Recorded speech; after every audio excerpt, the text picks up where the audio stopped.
Hablando con científicos.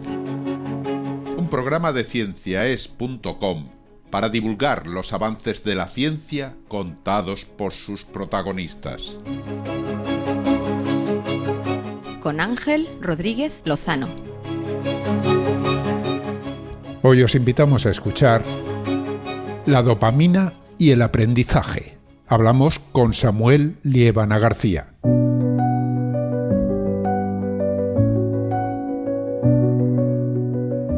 Cada vez que aprendemos algo nuevo, en nuestro cerebro se pone en marcha un complejo sistema de señales y conexiones. Pero, ¿por qué no todos aprendemos de la misma manera? ¿Qué determina que cada persona o cada ratón siga un camino distinto hacia el conocimiento? En la entrevista de hoy, aquí en Hablando con Científicos, conversamos con Samuel Liébana García, que estuvo haciendo su tesis doctoral en la Universidad de Oxford, en el Reino Unido, y que ha estudiado cómo se forman las trayectorias individuales de aprendizaje y qué papel juega la dopamina en ese proceso.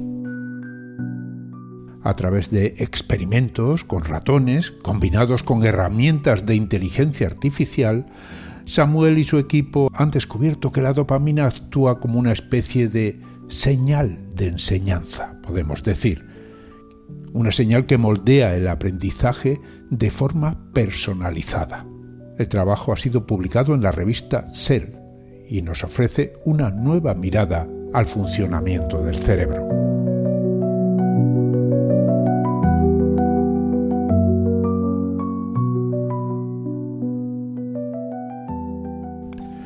Hablamos con Samuel Liébana García. Es en estos momentos postdoc en el University College of London, pero cuando escribió este trabajo del que vamos a hablar estaba en el Departamento de Fisiología, Anatomía y Genética de la Universidad de Oxford, también en el Reino Unido. El artículo ha sido publicado en la revista Cell y el título es La dopamina codifica señales de enseñanza en redes profundas para trayectorias de aprendizaje individuales. Ahí es nada. Bueno, ahora mismo lo explica. Ante todo, un saludo. Samuel, muchísimas gracias por participar en Hablando con Científicos. Muchas gracias por la invitación. Es un placer. Todos aprendemos de una forma o de otra, pero no todos aprendemos de la misma manera. Creo que por ahí va el asunto, ¿no? En esta investigación. Sí, es uno de los primeros estudios, diría, que intenta averiguar las diferencias en las trayectorias de aprendizaje de individuos y por qué pueden ser diferentes. En el pasado, muchos estudios del aprendizaje han tomado medias del aprendizaje de varios animales o humanos para entender un poco la trayectoria media, pero cuando vas y miras lo que hay detrás de esa media, ves que hay una cantidad de diversidad muy bonita que poca gente ha investigado y este era uno de los focos, digamos, de nuestra investigación en esta publicación. Claro, si yo me centro en cualquier cosa que quiero aprender en mi vida, ¿no? Yo, por ejemplo, aprendí a tocar el trombón ya bastante tarde, ¿no? Bueno, sigo aprendiendo. Pero es una trayectoria larga, evidentemente. Uno se enfrenta a un instrumento de entrada, no sabe ni qué es. Y no sabes, por supuesto, hacerlo sonar. O sea, hay una serie de cosas a las que uno se enfrenta como persona que empieza. Y luego esa estrategia va cambiando a medida que vamos conociendo cosas, ¿no? Esa trayectoria al final está regida por el cerebro. Es decir, ahí intervienen muchísimos factores. Sí, y es exactamente este tipo de aprendizaje de novel a experto requiere que se creen en el cerebro ciertas representaciones de, por ejemplo, las teclas del instrumento o las notas que puede tocar, que puede crear el instrumento. Son conceptos que requiere el cerebro para poder progresar en el aprendizaje de esa materia, digamos. Y ese proceso también se entiende muy poco, pero gracias a las redes neuronales, que son un modelo del cerebro que se ha desarrollado hace poco y está empezando a tener ahora muchos usos, podemos ver los principios matemáticos que rigen ese desarrollo de las representaciones y cómo se pueden formar de forma que lo podamos analizar matemáticamente o con técnicas de física y entender un poco cómo funciona este proceso y cuáles son las representaciones más eficaces para aprender cuanto más rápido a tocar ese instrumento. Puede que haya más de una representación o varias formas de aprender el instrumento, digamos, que requiera diferentes representaciones y por qué se forman, ¿sabes? ¿Por qué diferentes individuos a lo mejor tocan mejor un instrumento u otro o tienen un cierto estilo, por ejemplo? Todas estas son preguntas que, pues eso, intentamos investigar con este experimento. Claro, claro, el aprendizaje al final es un proceso, como tú dices, ¿no? Es además un proceso largo, porque vas acumulando información y son muchas informaciones que además luego tienen que estar de alguna manera coordinadas para que ese aprendizaje siga avanzando, ¿no? En el caso mío que te ponía del ejemplo de trombón, yo empecé muy tarde, con 55 años. Y claro, no es lo mismo. He visto chavales una hija mía que está ahora en máster y haciendo un máster precisamente de esto, empezó con 8 años. Ella aprendió las cosas a una velocidad bárbara. Y además iba a sitios especializados, con lo cual el sistema también influía, mientras que yo aprendía como mi cuenta en mi casa probando.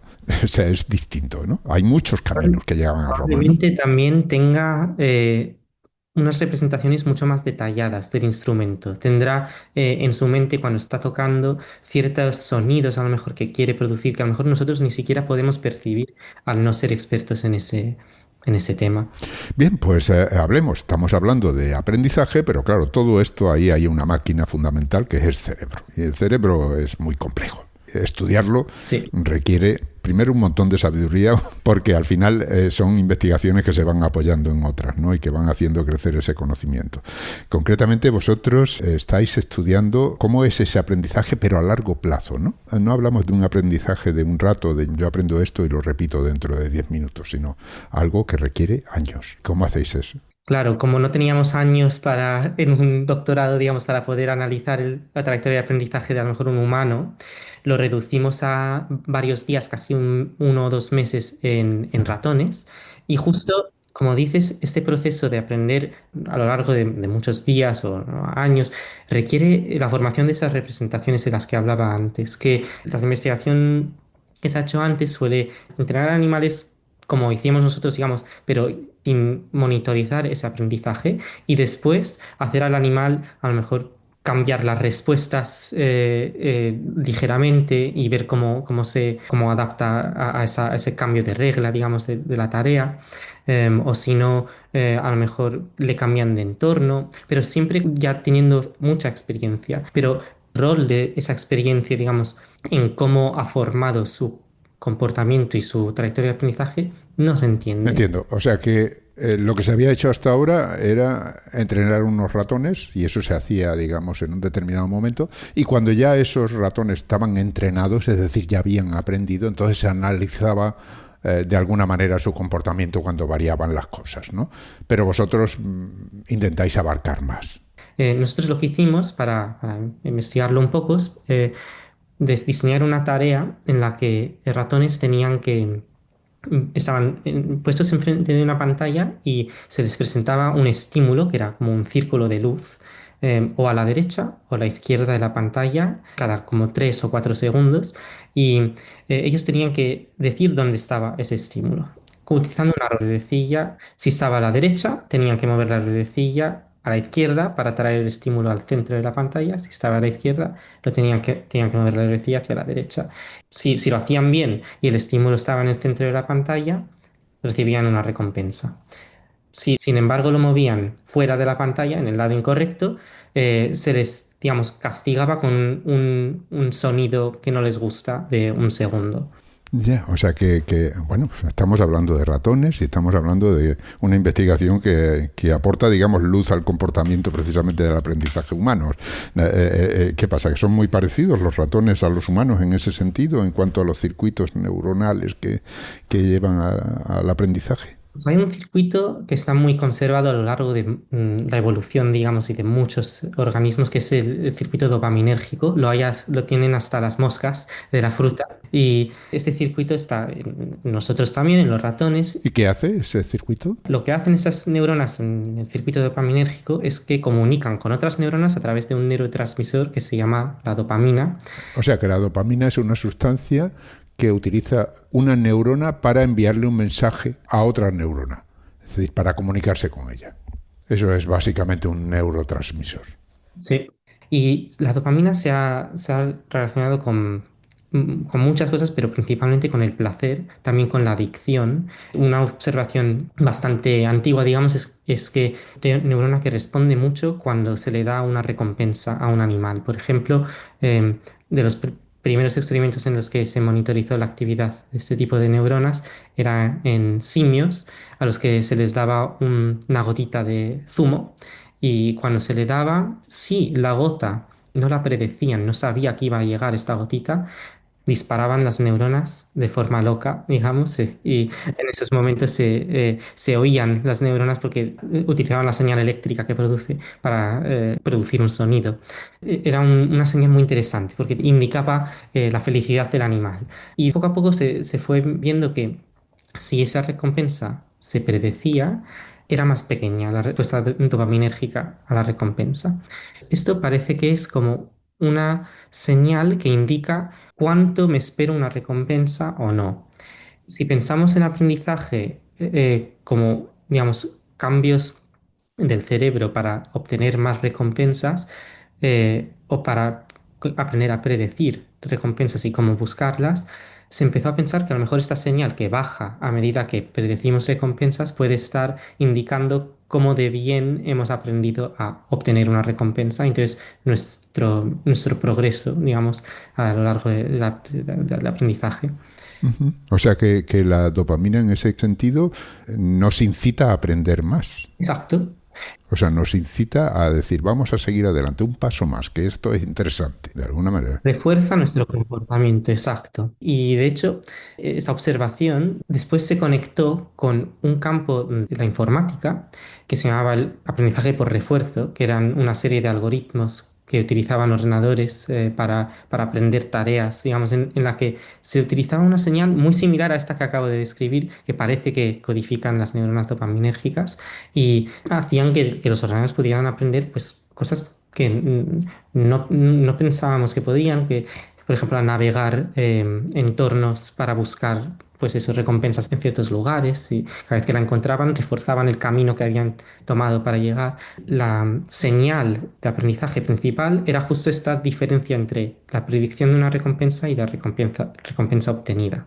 Entonces, cuando se observó que la dopamina codificaba algo similar a esta señal que se utilizaba para entrenar ordenadores, se empezó a investigar más el rol de la dopamina en el aprendizaje en animales y humanos. Y por eso nosotros decidimos monitorizar la actividad de esta señal en los ratones mientras aprendían esta tarea. ¿Cómo se puede seguir una señal de dopamina en el cerebro? Eso sí, es muy buena pregunta. La técnica que utilizamos nosotros era la más nueva en el momento. De hecho, ni siquiera habían publicado el paper que explicaba cómo utilizarlo. Nos lo envió el investigador porque era amigo de mi supervisor de tesis en ese momento.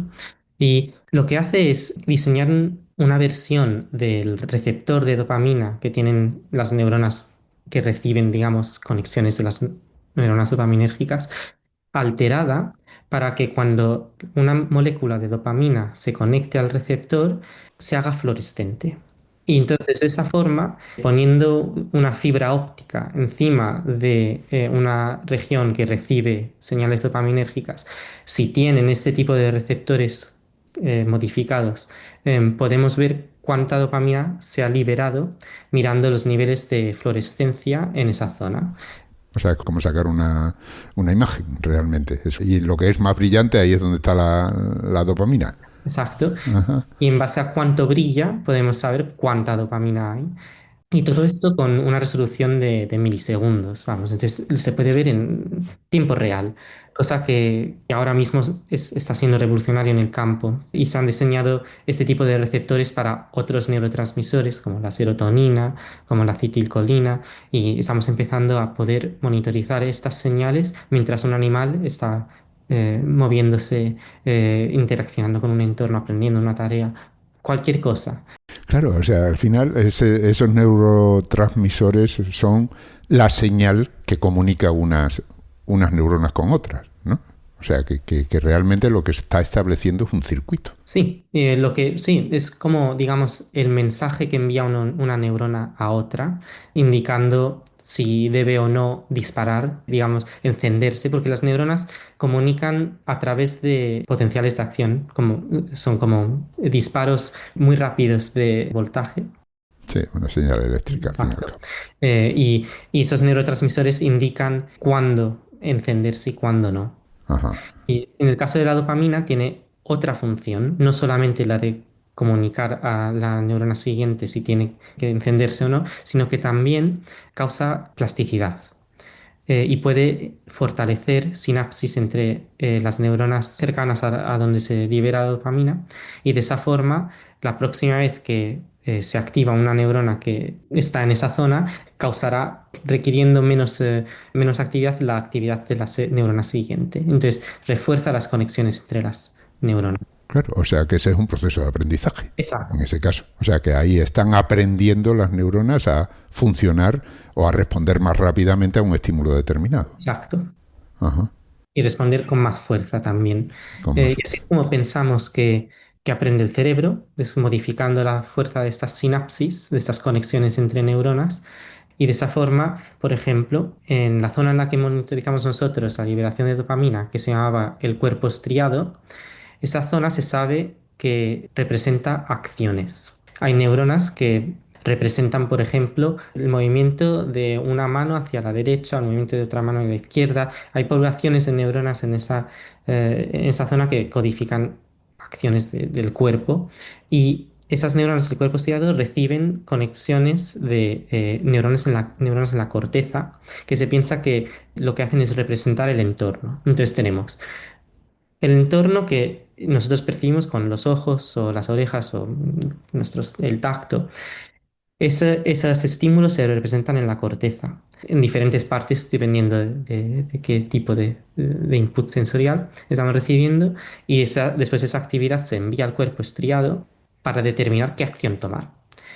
Y si esa acción nos lleva a una recompensa, se libera dopamina en esa zona. El cuerpo estriado es de las zonas que más dopamina recibe y se refuerza la conexión entre la representación del entorno y la acción representada en el cuerpo estriado y de esa forma la próxima vez que veamos ese estímulo haremos esa acción de forma más rápida, más vigorosa. Claro, eso es un proceso de aprendizaje, pero claro, ahí estamos hablando de cuestiones, digamos, más o menos inmediatas. Tú dices que estamos hablando de aprendizaje a largo plazo, es decir, ya no es la persona que se enfrenta por primera vez a una tarea, la que sea, y no sabe nada, sino que ya aprende y a lo largo del tiempo no necesita pasar por ese proceso, lógicamente. Entonces, eso es justo la incógnita que había, es que cómo se representan los estímulos en la corteza en primer lugar. Porque hay que saber, el ratón, por ejemplo, para hacer la tarea que estaba haciendo en nuestro caso, que era mirar este estímulo de luz y traerlo al centro, tenía que saber lo que importaba para esa tarea. Sí, habías hablado al principio de que el experimento consistía en facilitar al ratón una pantalla en la que había un punto de luz que podía aparecer a derecha o izquierda y él, manipulando una ruedecita, podía traer ese punto al centro. Si aparecía por la derecha, dará a la ruedecita para traerlo al centro, moviéndolo en una dirección, y si aparecía en el lado contrario, moviendo la rueda en el lado contrario. Lógicamente, aprender eso lleva su tiempo, evidentemente. Ese tipo de aprendizaje no se explica con el mecanismo que he explicado ahora de simplemente reforzar estímulos y acciones, porque ¿cuál es el estímulo cuya asociación con una acción tengo que reforzar? ¿Y cómo lo represento? ¿Y a qué parte del estriado lo envío? Eso todo no se sabía. Y bueno, aún hay muchas incógnitas, pero nosotros al investigar este aprendizaje de Nobel, digamos, empezamos a ver cómo evolucionaba la representación del estímulo en las proyecciones de la corteza al cuerpo estriado. Vimos que, por ejemplo, al principio los ratones no tenían ni idea de lo que tenían que hacer. El estímulo de luz no significaba nada para ellos. Entonces, movían la ruedecilla de forma aleatoria. A veces recibían recompensa y se ponían contentos, a veces no, pero no sabían cuál era la regla que estaba detrás de esta. Pero ya sabían que tenían que mover la rueda, ¿o no? Eso lo aprendían bastante rápidamente, cosa que es interesante. A lo largo de 1 o 2 días, Ajá. una cosa que se sabe, bueno, y pasa también en niños, por ejemplo, es que cuando hay recompensas cercanas, que cosa que ellos sabían porque a veces recibían agua, no pueden contener su movimiento. Entonces se mueven mucho. Y al moverse, movían también la ruedecilla y poco a poco empezaban a ver pues cómo funcionaba ese aparato. O sea que en principio la movían por casualidad, pero se daban cuenta de que allí había alguna relación entre la ruedecilla y lo que pasaba después. Sí. Pero el estímulo este visual, este círculo de luz, para ellos no significaba nada. Y poco a poco fuimos viendo que a lo mejor después de 7, 8 días empezabas a ver una representación del estímulo este visual en las señales de dopamina. Esto era bastante interesante porque tardaba muchísimo en presentarse y eso que era un estímulo muy claro para los animales. Y también vimos que esto correlaba con un cierto patrón comportamental, que es que empezaban a responder más rápidamente a la presentación del estímulo. Entonces, antes el movimiento de la rueda no estaba muy bien como sincronizado con la presentación del estímulo y poco a poco iban respondiendo cuando se presentaba el estímulo. O sea que cuando aparecía la lucecita ya empezaban a asociar que era bueno eso de tocar la rueda, ¿no? Exactamente, sí. Y la cosa que vimos después de entrenar muchos ratones es que no todos los ratones presentaban respuestas dopaminérgicas a todos los estímulos. Había ratones que solo presentaron respuesta dopaminérgica para el estímulo derecho, otros para el estímulo izquierdo solamente y otros para los dos estímulos. Y esto tenía una correlación con el comportamiento muy fuerte en que los ratones que solamente tenían respuesta dopaminérgica para el estímulo derecho desarrollaron una estrategia en la que solamente utilizaban el estímulo derecho para tomar sus decisiones. Entonces, ¿qué hacían? Ellos se ponían mirando a la pantalla y si veían el estímulo a la derecha, giraban la ruedecilla en el lado correcto y si no veían el estímulo a la derecha, lo giraban en la otra dirección. Pero nunca utilizaban el estímulo izquierdo. Solamente el derecho, porque esta tarea se puede resolver de esa forma. No tienes por qué estar mirando los dos lados siempre. Simplemente con la ausencia del derecho ya sabes que tienes que hacer la otra decisión. Lo mismo pasó con los que solamente miraban o solamente tenían respuesta dopamínérgica al estímulo izquierdo y los que tenían respuesta para los dos estímulos respondían rápidamente a la presentación de los dos estímulos de derecho e izquierdo. ¿Eso cómo lo averiguabais? ¿Le poníais la lucecita en el lado izquierdo y en el derecho no poníais nada y cuando la apagaban no había nada y sin embargo la movían ellos? ¿O qué? Digo, los que respondían solo, por ejemplo, al lado izquierdo. Para saberlo, no siempre se presentaba el estímulo. Creo que era un 10% de las decisiones que tenían que tomar se tomaba con nada presentado. Entonces, eso era para averiguar un poco qué hacían en la ausencia de estímulo. Tenían ellos una tendencia intrínseca a elegir izquierda o derecha, y ahí vimos que los que solamente utilizaban un estímulo hacían siempre la misma, mientras que los que utilizaban los dos estímulos elegían de forma aleatoria en la ausencia de estímulo. Entonces, de esa forma pudimos inferir qué estaban haciendo. Ya. O sea que esto demuestra en principio que cada cual tiene su, digamos, propia respuesta al aprendizaje, ¿no? Aprende de una determinada manera y que esa manera depende del individuo, porque ahí tienes poblaciones distintas que aprenden de distinta manera. Exacto. Y que también podemos saber esa estrategia mirando el cerebro. En este caso era una sola señal, la señal dopaminérgica, pero a mí, si me dieran esa señal dopaminérgica sin saber yo nada del animal, le podría decir cómo estaba solucionando esta tarea. Cosa que nos sorprendió bastante. Y otra cosa que nos sorprendió aún más es que podíamos predecir qué estrategia iba a desarrollar el animal en base a su comportamiento inicial. Entonces, si nosotros ahora estábamos hablando de estrategias de animales expertos después de 30 días de entrenamiento, si vamos a mirar qué estaban haciendo estos animales al principio, en los primeros días de la tarea, los animales que solamente utilizaban el estímulo derecho eran los que habían movido la rueda al principio, en vez de aleatoriamente izquierda-derecha, casi siempre hacia la derecha. Y los ratones que desarrollaron la estrategia utilizando solamente el izquierdo habían movido la rueda casi siempre hacia la izquierda, y los que utilizaban los dos estímulos habían movido la rueda a la izquierda y a la derecha de forma casi igual. Entonces, mirando solamente el comportamiento de los animales en los primeros 4 días, sabíamos con casi plena exactitud la estrategia que iban a desarrollar 25 días después. De acuerdo, Samuel, vamos a tomarnos un pequeño descanso y volvemos enseguida.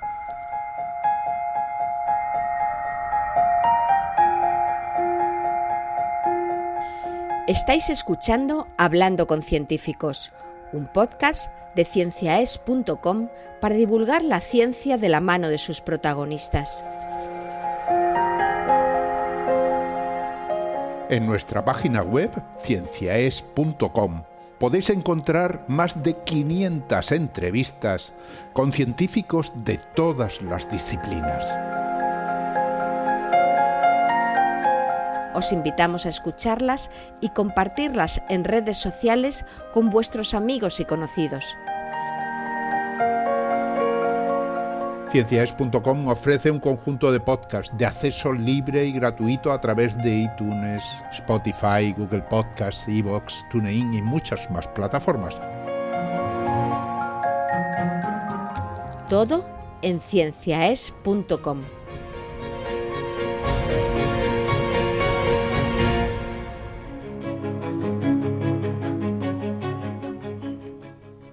Continuamos hablando con Samuel Liébana García. Ahora es investigador postdoctoral en el University College of London, en el Reino Unido, aunque estuvo haciendo su trabajo de tesis doctoral en la Universidad de Oxford.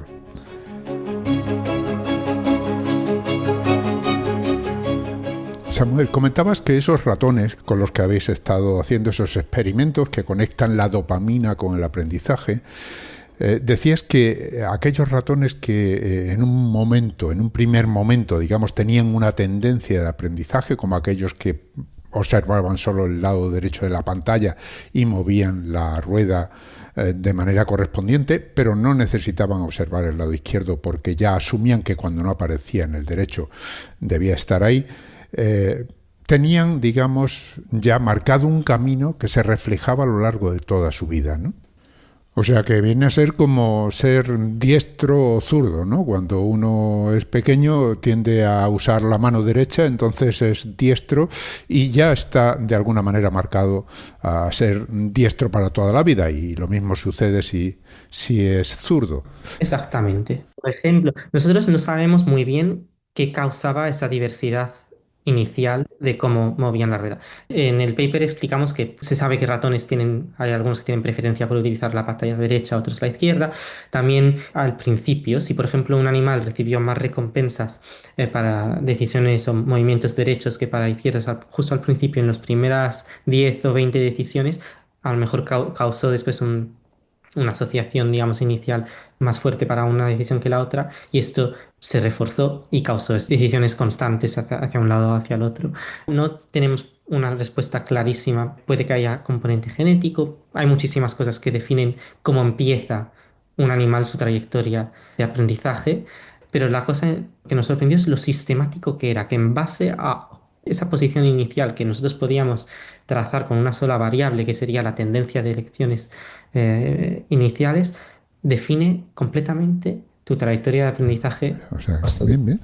Claro, todo eso yo estoy haciendo asociaciones con lo que nos pasa a nosotros, ¿no? Continuamente. Está claro, pero tú dices que de alguna manera los ratones y nosotros son, bueno, Nos parecemos en algunas cosas, pero somos distintos en otras, por lo menos en el cerebro, ¿no?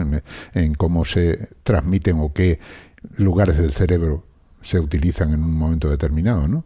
Sí, sí, y de hecho una gran diferencia, por ejemplo, entre los ratones y nosotros es el tamaño de nuestra corteza prefrontal, que es la que utilizamos para crear, digamos, modelos de nuestro entorno y entender cómo funciona nuestro entorno para después, por ejemplo, cuando se nos presenta o dos estímulo derecho y estímulo izquierdo, un humano claramente no miraría solamente a un lado, sabe pues que al tener los conceptos de izquierda y derecha en la corteza prefrontal, por ejemplo, pues sabe un poco que si uno es importante, el otro también lo va a ser. Tenemos esas nociones de simetría metidas en el cerebro que podemos utilizar para optimizar nuestras trayectorias, aprendizaje. Esto, claro que influye y probablemente, bueno, pues con seguridad un humano no aprendería la tarea de esta forma, pero puede que haya problemas para los cuales no tenemos buenos modelos porque no los entendemos, no entendemos los procesos aún, que probablemente sea similar.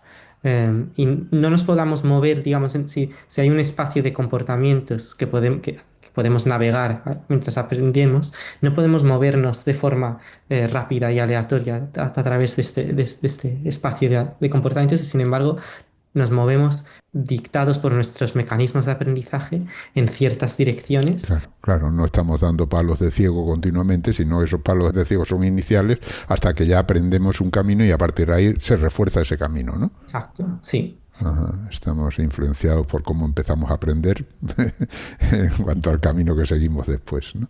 Sí, en base a cómo está construido nuestro cerebro. Muy bien, pues muy interesante, ¿no? Porque todos esos ratones, como dijiste, dependía de cómo empezaran a aprender, ya marcaban un camino individual de aprendizaje, que habla también de nuestros propios caminos individuales en el aprendizaje y que hace que seamos tan diferentes unos de otros en muchas tareas. Pero cuando hablabas de esa dopamina, que vas facilitando esas señales que se refuerzan en unos casos y otros no en ratones, que nos enseña. Entiendo que en humanos se han hecho también experimentos de otro tipo, pero encaminados al mismo objetivo, ¿no? Los resultados de uno y lo que se sabe de otro, ¿qué nos aporta? Los estudios en humanos han sido principalmente en cuando están muriendo las neuronas dopaminérgicas, que es el caso del Parkinson, por ejemplo, y qué efectos tiene sobre el comportamiento, la psicología humana, eso.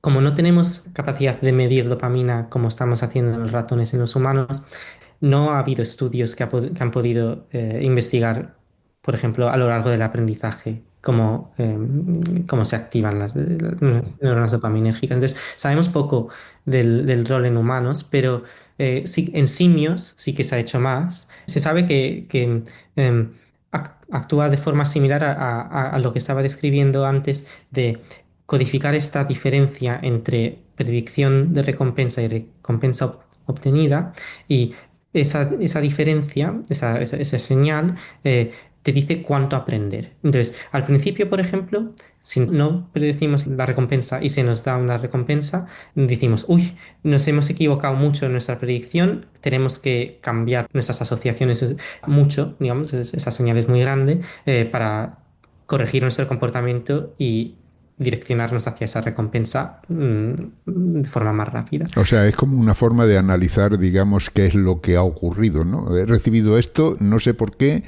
qué habrá pasado, ¿será esto? ¿Será esto otro? ¿Será? Es decir, ahí hay un proceso de investigación posterior al haber recibido una recompensa que uno no espera. Sí, sí. Y lo que suele hacer, lo que se piensa que hace la dopamina es simplemente reforzar la secuencia de acciones que hiciste para llegar a esa recompensa. Y poco a poco después los otros, la corteza principalmente, va analizando qué pasaba en el entorno durante esa secuencia de acciones que te llevaba a la recompensa. Lo que hace la dopamina, sin embargo, no ese análisis no lo hace y simplemente lo que hace es reforzar. Dice, hazlo más. Eso te lleva a una recompensa.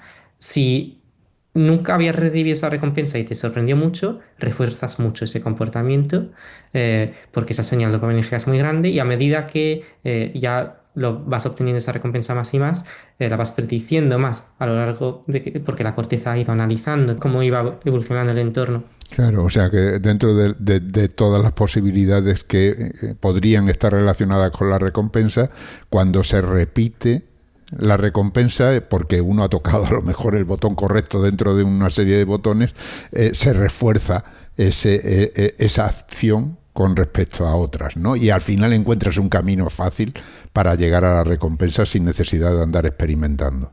Exacto, exacto. Y la corteza va representando de forma más concreta esas cosas, digamos, que estaban presentes en todas tus secuencias de acciones que te llevaron a esa recompensa. Digamos que era el botón, va descubriendo que es el botón lo que importa y la dopamina se va, porque la corteza es lo que representa lo que se lleva al cuerpo estriado que después determina la acción y la dopamina refuerza la conexión entre la representación de la corteza y la acción en el cuerpo estriado. Entonces, si la corteza representa solamente el botón, lo que se asociará a la acción, que es tocar el botón, será solamente el botón. Al principio, a lo mejor se asocian muchas cosas porque no sabemos lo que importa. Pero a medida, poco a poco, la corteza va decidiendo, no, es esto lo que importa. Y voy a reforzar este comportamiento específico, es la asociación entre el botón y... O sea que el proceso entonces de aprendizaje es como crear una red de caminos preferentes para determinadas acciones o de todas las acciones que nos rodean, ¿no?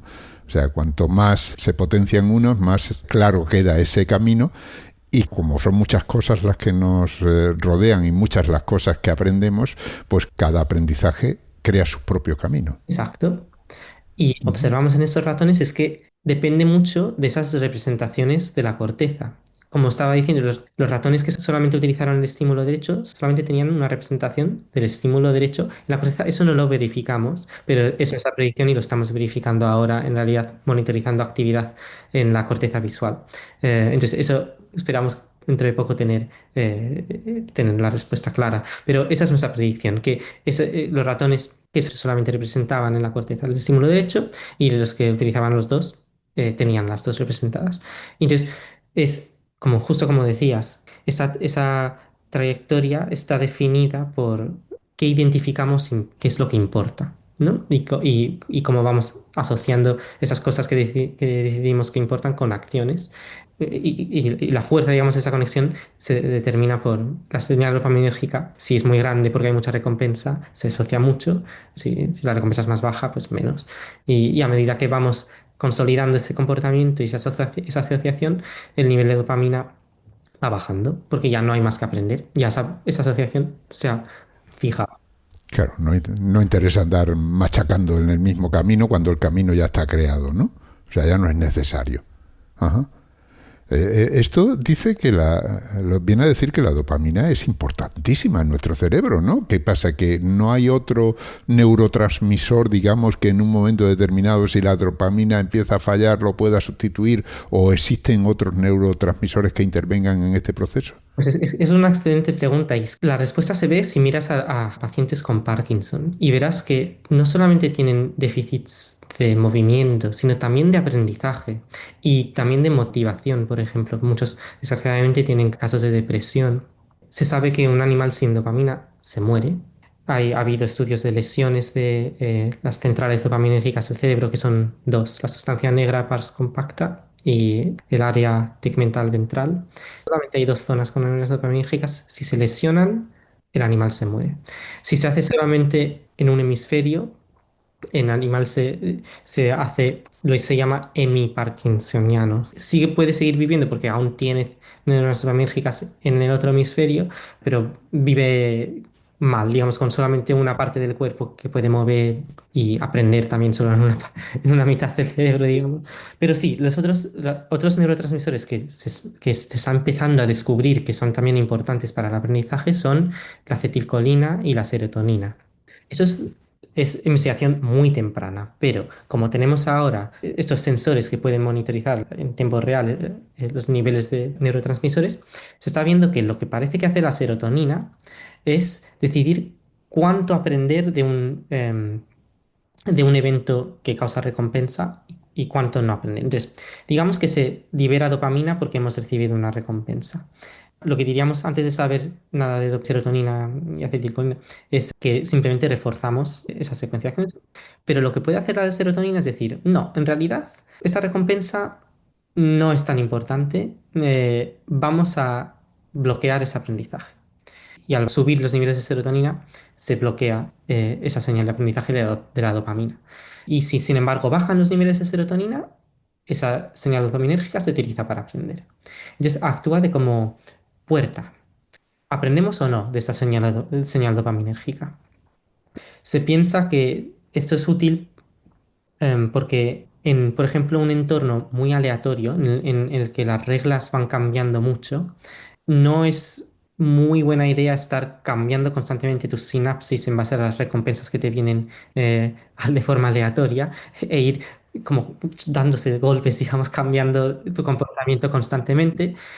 Y se ha observado, o sea, poniendo a ratones en tareas con reglas aleatorias, que los niveles de serotonina suben y entonces de esa forma no aprenden de las señales dopaminérgicas que siguen teniendo igual que antes. Sin embargo, si se pone el animal en un entorno más determinístico, con menos estocasticidad, eh, las señales de serotonina bajan y el animal aprende más. Bueno, se sabe que la serotonina, por ejemplo, está muy relacionada con la depresión y se utiliza, es principal ahora medicina que se receta para gente con depresión, hacen que la serotonina que se libera se quede más tiempo. Efectivamente, tiene más efecto y de esa forma puede controlar cuánto se aprende y cuánto no se aprende de eventos. La verdad es que es interesantísimo, ¿no? Porque al final, claro, se para uno a pensar cómo es su vida, ¿no? Cómo vas aprendiendo cosas y no aprendiendo otras. Y ahí está la melatonina siempre por medio, ¿no? Sí, es que si tuviéramos solamente señal dopaminérgica, estaríamos constantemente pues, buscando esas recompensas. Es como cada vez que se nos presenta, iríamos a buscarla. Y el cerebro no hace eso. Cuando tú observas a también animales, no se vuelven locos cada vez que hay una recompensa. Hay otras señales, parece, que están empezando a descubrir que regulan ese aprendizaje. Y parece que es eso, la serotonina es una de ellas. Em, Cuando ya estoy pensando en otros problemas, ¿no? Como problemas de drogadicción. Las drogas inciden en todo eso, ¿no? Al final cambian ese equilibrio. Todas las drogas recreacionales que se utilizan, pues eso, como pues cannabis, la heroína, la cocaína, todas esas están muy relacionadas con el sistema dopaminérgico. O sea, hay muchos estudios del rol de la dopamina en la adicción. Hay uno que a mí me impresiona mucho siempre.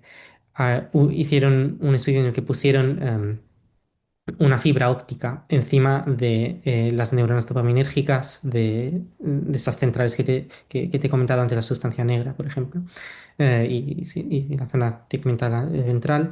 Y en estas neuronas dopaminérgicas se había expresado lo que se llama una opsina.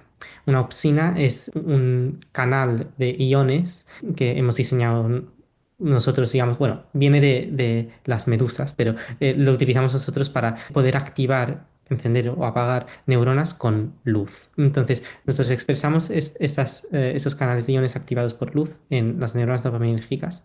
Ponemos una fibra óptica encima y encendemos la luz para activar las neuronas dopaminérgicas. Entonces, eso se hizo en ratones a los cuales también se les dio un botón que podían presionar para activar esa luz y estimular sus propias neuronas dopaminérgicas. O sea, un botón para recibir más dopamina, ¿no? Que al final es una recompensa, o sea, para recompensarse más. Ajá. Y les pusieron eso, ese botón y comida y agua ad libitum, todo lo que querían al lado. No pararon de apretar el botón hasta que llegó el momento, pues se morían y había que quitarles el botón porque lo único que querían es apretar el botón. Eso lo que te explica pues que la fuerza que tiene la dopamina, ¿sabes? De reforzar comportamientos. Y si no tienes otros circuitos activos para regular cuánta plasticidad causa la dopamina, puede completamente cambiar. Te quedas colgado, digamos, del sistema. Ajá. Bueno, todo eso puede aprender, puede significar que son investigaciones que como resultado pueden llegar a lo mejor encontrar alguna fórmula de luchar contra la dependencia de las drogas, ¿no? Y demás, porque al final, si algo está rompiendo el equilibrio, pues habrá que estudiarlo para ver si encontramos alguna forma de recuperarlo, ¿no? Exacto. Y sí, yo creo que hay mucho potencial en esos otros neurotransmisores que están claramente involucrados también en el aprendizaje, pero no sabemos aún muy bien cómo. Pero la investigación va más allá de lo que es estrictamente experimentos, digamos, con ratones. Además, vosotros habéis desarrollado un modelo matemático para estudiar estas cosas. Cuéntanos cómo lo habéis hecho. Sí, entonces hemos utilizado una red neuronal para explicar todo este mecanismo del que estaba hablando. Em, y las redes neuronales ahora se están utilizando para muchísimas cosas. ChatGPT, por ejemplo, que seguro que los oyentes habrán oído hablar de todo lo que puede hacer con el lenguaje, digamos, es un modelo de lenguaje. También se utilizan, pues eso, para conducción autónoma de coches o jugar al ajedrez. Sí, al final las redes neuronales imitan de alguna manera el comportamiento de nuestro cerebro, pero con circuitos electrónicos o nanoelectrónicos. Efectivamente. Y no solo es una tecnología que nos está ayudando a resolver problemas prácticos, sino que también la neurociencia está empezando a utilizarla como modelo del cerebro, justo como dices, y decir, vale, el cerebro no es una red neuronal exactamente, pero eso es un modelo que se aproxima mucho. Tiene neuronas, tiene sinapsis y conexiones entre neuronas. Podemos empezar a investigar si aprende, por ejemplo, de forma similar al cerebro o no, y qué tenemos que hacer para que lo haga. Y así poder ir poniendo nombres, digamos, ciertos procesos que a lo mejor están pasando en el cerebro y escribiendo ecuaciones que puedan describirlos. Entonces, nosotros diseñamos una red neuronal muy simple, que tenía solamente tres capas. El cerebro tendrá millones, pero en este caso tres capas. Y recibía como input, como entrada, los estímulos visuales que veían los ratones y como output tenía dos neuronas, una que codificaba la tendencia para elegir izquierda y otra que codificaba la tendencia para elegir derecha. Y utilizamos como señal de aprendizaje una señal muy similar a la dopaminérgica que habíamos observado en el cuerpo estriado y de esa forma teníamos digamos, un mecanismo de aprendizaje que aproximaba el que tenía el cerebro. Proporcioné a este modelo la misma secuencia de estímulos que estaba proporcionando y de recompensas que estaba proporcionando a los ratones y observé que aprendía con la misma diversidad que los ratones. Había algunas redes neuronales que desarrollaban esa estrategia en la que utilizaban solo uno de los estímulos, otras que utilizaban los dos, y había pues eso, un espectro muy amplio de estrategias entre medias. Y también lo que definía qué estrategia iba a desarrollar la red neuronal era su comportamiento inicial. Esas decisiones iniciales, si eran más hacia la derecha o más hacia la izquierda. Y nada, pues teniendo ahora un modelo computacional en mi ordenador y en mis ecuaciones, digamos, fui a investigarlo en más detalle. Y escribí las ecuaciones diferenciales que determinaban las dinámicas de las sinapsis, digamos, de cómo iban cambiando las sinapsis a lo largo del tiempo. Y miré los puntos fijos de esas ecuaciones diferenciales, que son las configuraciones de sinapsis, de pesos de sinapsis, en las que la dinámica va a cero, se queda bloqueada. Y vi que había una estructura en esos puntos fijos que trazaba la trayectoria de aprendizaje de los animales. Y trazaba las tres trayectorias de las que estábamos hablando, los animales que solamente utilizaban el estímulo derecho, el izquierdo y entre medias, y las conexiones entre los puntos fijos explicaban exactamente la secuencia de estrategias que observábamos en los ratones. Eso de que dependiendo de cómo empezaba el comportamiento determinaba cómo terminaría la estrategia. pensamos que esta forma de visualizar el mecanismo de aprendizaje de animales puede condensar de forma muy, sí, muy fácil de interpretar la diversidad y los estadios, digamos, de aprendizaje. Y una cosa interesante es que en los puntos fijos, los ratones nunca llegaron directamente a pasar por un punto fijo exactamente. Entonces, porque si estaban exactamente en un punto fijo, en teoría, ahí se quedarían. Lo seguirían aprendiendo. Pero cuanto más se acercan, más lento es el aprendizaje. Entonces, eso explicaba por qué, por ejemplo, no todos nuestros ratones aprendieron. Nosotros entrenamos, los que presentamos en el paper son 30 ratones, pero entrenamos más de 100 para llegar a ese número. Y muchos de esos ratones se quedaron bloqueados en estrategias anteriores. Y cuando fui a investigar en qué estrategias tenían los ratones que se habían bloqueado, eran estrategias cercanas a los puntos fijos. Entonces, parece que nuestro mecanismo de aprendizaje, no sé exactamente por qué, tiene estos puntos fijos en los que el aprendizaje se ralentiza. Y parece que esto depende muchísimo de la profundidad de la red neuronal. Si una red neuronal no tiene estas dos capas que tenía la nuestra y tiene solamente una capa, no hay, estos puntos fijos no están. La red aprende directamente. Pero lo que no puede hacer una red sin varias capas es formar representaciones del entorno que combinan a lo mejor varios estímulos. Y entonces, digamos, una posible razón por la que pagamos, digamos, este precio de tener puntos fijos a lo largo de nuestro aprendizaje es porque esta profundidad, digamos, las varias capas, nos permiten formar representaciones ricas del ambiente para poder después aprender con más detalle ciertas tareas o ciertos problemas. O sea que si nos centramos mucho en una cosa, solo aprendemos eso y perdemos un poco la perspectiva, ¿no? Y en cambio, si nos diversificamos Sí, más, quizás no lleguemos a ese punto de expertise, digamos, pero sí tenemos más capacidad para aprender más cosas distintas, ¿no? ¿Puede ser sí, así? y para reutilizar el conocimiento que has aprendido a lo largo para otras cosas. Para otras tareas. Ujú, ajá, muy Y interesante. bueno, una última Muy cosa que bien. observamos es que en las diferentes trayectorias que podíamos ver con la estructura de los puntos fijos, había diferentes números de puntos fijos. Entonces, las trayectorias que pasaban las trayectorias de los animales que desarrollaban esa estrategia en la que utilizaban solamente uno de los estímulos, tenía más puntos fijos que la trayectoria de los animales que aprendieron a utilizar los dos. Y esto tiene que ver con la velocidad del aprendizaje.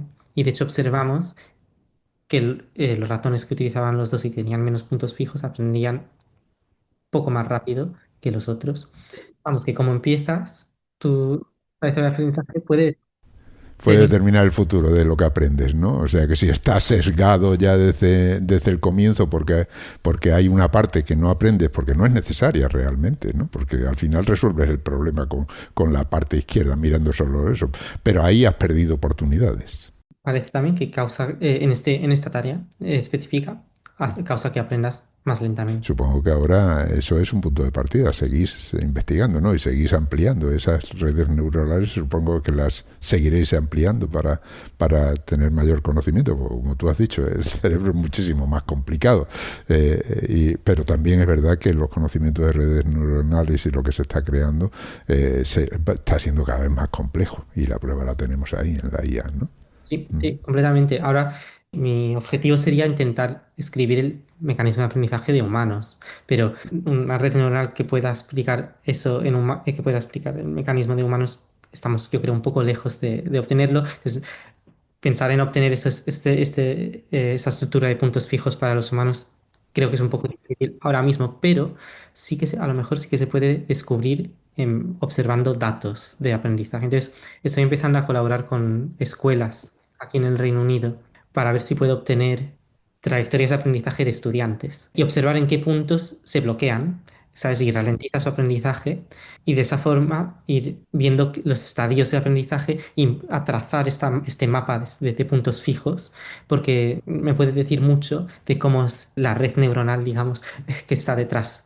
Claro, será a un nivel muy alto siempre, pero a un nivel a lo mejor intermedio en el que puedo ver un poco los patrones generales, los que se hacen mejores en matemáticas, los que se hacen mejores en biología, un poco de ir investigando qué son las causas de esas trayectorias tan diferentes y ver a lo mejor qué propiedades del cerebro dan lugar a esta diversidad.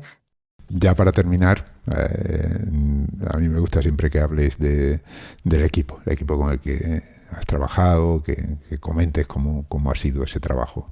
El equipo era extremadamente internacional, había gente de todos los continentes y de 3 disciplinas diferentes. Mi supervisor principal de tesis se llama Armin Lack y es un neurocientífico experimental, que era quien tenía los ratones y estas técnicas para monitorizar las señales dopaminérgicas.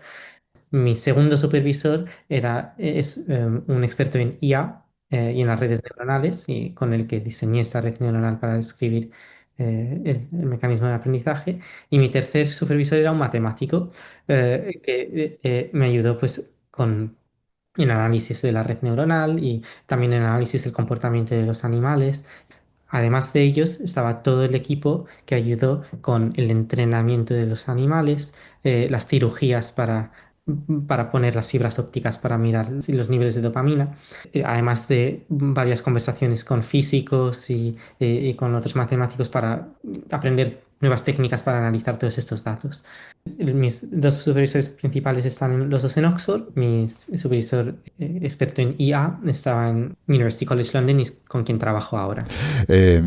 Bueno, y ya para terminar, háblame de ti. Tú estás ahí en el University College, o sea, en el Reino Unido has estado haciendo tu tesis, entiendo, pero claro, para llegar ahí te viene digamos, el interés por este conocimiento desde pequeño, o sea, ¿querías ser investigador desde pequeñito o lo has encontrado después en el camino, ¿no? En el camino de aprendizaje? No, creo que justo, sí, he tenido una trayectoria de aprendizaje a lo mejor un poco menos determinística de las de los ratones, eso está bastante claro, yo creo. Y sí, yo empecé con ingeniería electrónica. Hice mi grado en ingeniería electrónica en el Reino Unido siempre, pero vi que me atraía la ciencia y uno de los veranos de mi grado fui a hacer un proyecto de investigación en Alemania, justo investigando el Parkinson. Y teníamos ratas en las que estábamos investigando varias formas de mejorar los síntomas y vi que un ingeniero podía aportar tanto a la neurociencia y al estudio del cerebro, especialmente un ingeniero electrónico que entiende mucho de circuitos y de ordenadores. Y vi, pues, oh, aquí hay una oportunidad de hacer algo. Y entonces, desde entonces, he estado siempre buscando oportunidades pues de seguir en investigación en este campo. Encontré esta oportunidad de hacer el doctorado en Oxford. Es un programa que recomiendo a gente que a lo mejor no ha hecho neurociencia o medicina al principio y quiere moverse al campo de la neurociencia. Es un programa en el que el primer año era un máster en el que aprendí lo que había que saber básico del cerebro para poder empezar a investigarlo, y después de ese año de máster, 3 a 4 años de doctorado en el que te centrabas en un problema y intentabas solucionarlo. Recomiendo pues a cualquier persona que tenga a lo mejor interés en el cerebro y tenga capacidades matemáticas que lo persigan, porque hay muchísimo que aportar. Bueno, pues aquí nos tenemos que despedir. Muchísimas gracias por atenderme, por explicarme estas cosas. Y nada, decirte que adelante. Muchas gracias por todas las preguntas. De acuerdo, pues hemos hablado con Samuel Liébana García. Hemos dicho que es postdoc en el University College of London y también ha estado haciendo su tesis doctoral en el Departamento de Fisiología, Anatomía y Genética de la Universidad de Oxford, en el Reino Unido. Gracias por todo y hasta pronto. Adiós.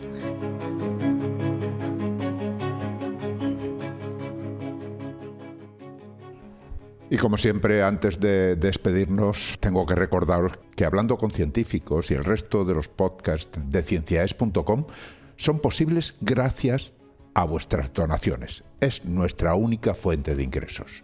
Así que Si escuchas nuestros programas, si te gustan y todavía no te has unido al grupo de mecenas, ánimo, únete. Visita cienciaes.com, pulsa el botón de donar y elige cualquiera de las opciones que ahí se ofrecen. Han escuchado ustedes Hablando con Científicos, con Ángel Rodríguez Lozano. Cienciaes.com, ciencia para escuchar.